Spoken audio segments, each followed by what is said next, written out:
Hello. ये जी। हाँ जी। I am so sorry, मैंने ऐसे बीच में आपको फ़ोन किया है सर। आपका नंबर मेरे को कहीं से मिला था। अभी मैं ये काफ़ी दिन से मैंने सोचा भी आपसे थोड़ी हेल्प ले लूँ। मैं बीच में काफ़ी आपको ट्राई करना चाह रहा था, आपका नंबर था नहीं सर। ये आ, बनवाना था तो मैं वहाँ भी गया भी था। इंटरव्यू इंटरव्यू सब हो गया वो, लेकिन मिल नहीं रहा है। भाई साहब, पहले तो आपको मेरा नंबर कहाँ से मिला? नहीं और आपका अगर नम नहीं, आपको मेरा नंबर दिया किसने? आई एम सॉरी और सर। अगर और इसमें मैं क्या करूंगा? अगर नहीं हो रहा तो भैया मेरा क्या काम है इसमें? कहीं और ट्राई कीजिए आप। मतलब मैंने आपसे इसलिए फ़ोन किया था, मैंने तो आपको एक वजह से फ़ोन किया था नहीं नहीं, सर। मेरे मेरे पास क्यों फोन किया आपने? जो आपका काम नहीं हो रहा वो वहां जाके कराइए, मैं क्या करूंगा इसमें?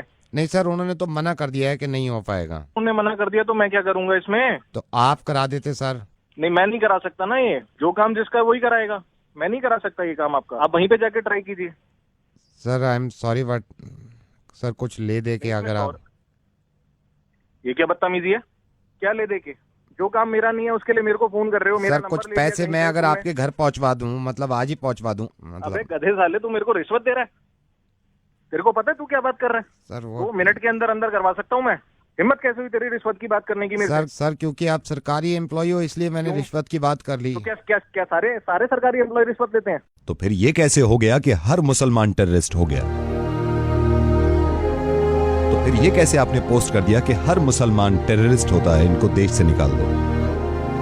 आपके बताने से पहले ही मैं इस बात को मानता हूं कि हर सरकारी आदमी रिश्वत नहीं लेता। मैं इस बात को लेकर बहुत शर्मिंदा हूं सर, कि रेडियो पे आने के बाद मुझे इस तरह की बातें करनी पड़ रही हैं। जब मैं आया था ना रेडियो में, तो मैंने ये सोचा था कि सिर्फ हंसी मजाक करेंगे, किसी को समझाने की जरूरत नहीं पड़ेगी। कितनी अच्छी बात है आपकी कि आप एक गवर्नमेंट एम्प्लॉय हैं तो आप रिश्वत से नफरत करते हैं, जो कि करनी भी चाहिए। लेकिन इतनी ही नफरत एक दूसरी कम्युनिटी से, जो कि आपके साथ रह रही है, जो आपके साथ रहती थी और रहेगी।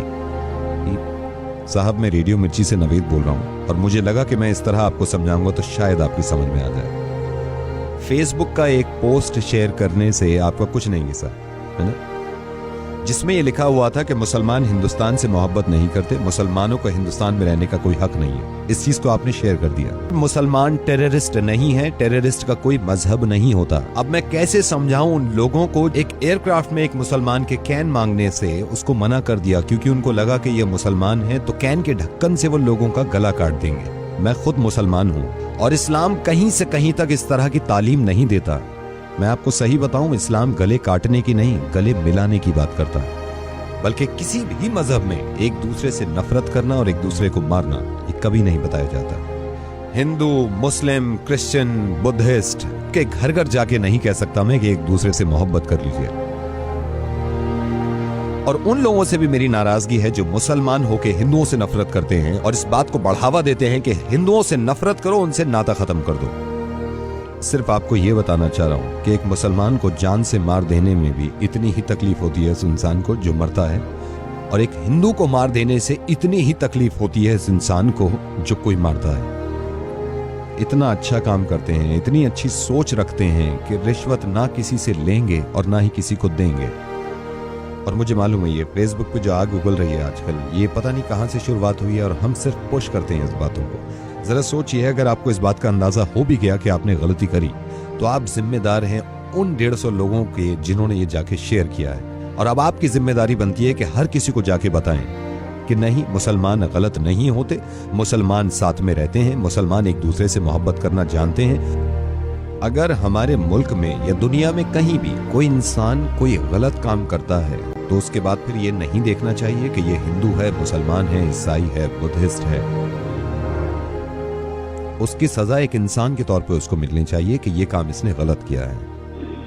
अगर आपके हिसाब से इस दुनिया को भगवान ने बनाया है और सारे बंदे भगवान के हैं, और अगर मेरे हिसाब से इस दुनिया को अल्लाह ने बनाया है और सारे ही अल्लाह के बंदे हैं, तो हम में से किसी को भी यह हक नहीं है कि अल्लाह या फिर भगवान के बंदे को हम तकलीफ पहुंचाएं। एंड आई एम सॉरी अगर कोई बात बुरी लग रही है आपको। मुझे इस बात पे ही बहुत ज्यादा खुशी है। यह भी हो सकता था कि आप फोन डिस्कनेक्ट कर देते अगर आपकी जहनियत वैसी होती, लेकिन कहीं ना कहीं मुझे ये लग रहा है कि आप बात को समझ रहे हैं। आप इस बात को बिल्कुल गलत मत समझिएगा कि मैं एक मुसलमान होने की वजह से फोन कर रहा हूं। मैं एक इंसान होने की वजह से फोन कर रहा हूं। किस तरह दुनिया को ये समझाऊं कि कोई साहिबा अगर बुर्का पहने हुए हैं तो उनसे डरने की जरूरत नहीं है। किसी इंसान की अगर दाढ़ी है तो जरूरी नहीं है कि बॉम्ब उसके पास है, क्योंकि जो इंसान अल्लाह के खौफ से दाढ़ी रखता है वो किसी का दिल नहीं तोड़ सकता, बॉम्ब से तो क्या उड़ाएगा। फेसबुक में न जाने किसने ये शुरुआत करी थी एक इंसान के फोटो के साथ। मुझे इस बात से बहुत ज्यादा खुशी है कि मैं जिनके साथ काम करता हूं आधे से ज्यादा हिंदू हैं। 10 साल हो गए मुझे, 10 साल हो गए, आज तक छोटी सी शिकायत ना मुझे उनसे मिली ना उन्हें मुझसे मिली। इससे ज्यादा बड़ा एग्जाम्पल हो नहीं सकता हमारी मोहब्बत का।